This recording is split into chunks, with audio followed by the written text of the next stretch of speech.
Arkansas has more than 1,000 fire departments across the state. Almost all of them are volunteer-based, and now new proposals have some of them a little worried about their budgets. 5 News reporter Lauren Spencer talked with some local fire departments who say if these changes get approved, they'd have a hard time staying open.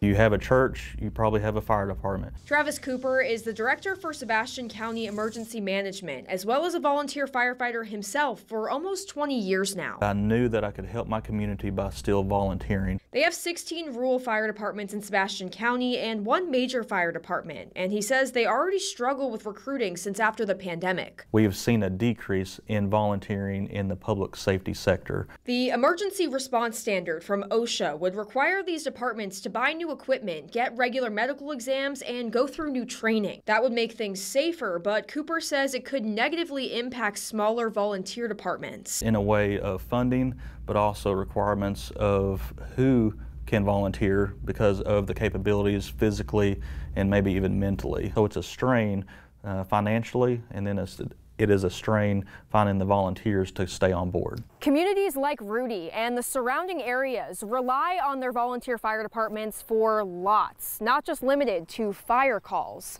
Here at the District 1 Fire Department, they respond to about 50 to 60 calls a month.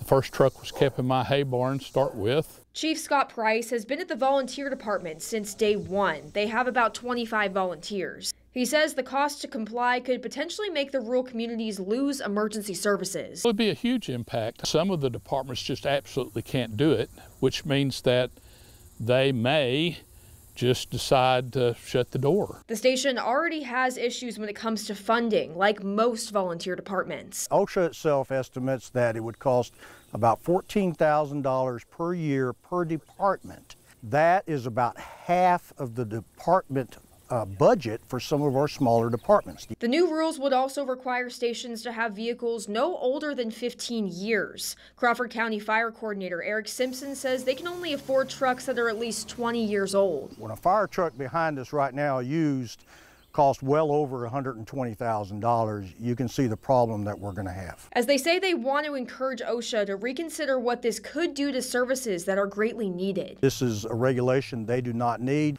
Recognize that the rural fire departments do not have a full-time staff and do not have a budget that can survive this type of regulation. And what the state of Arkansas may be facing, we have more challenges than we do have benefits of being a volunteer fire department, but the need is greater than the challenge. Covering news where you live, Lauren Spencer, 5 News.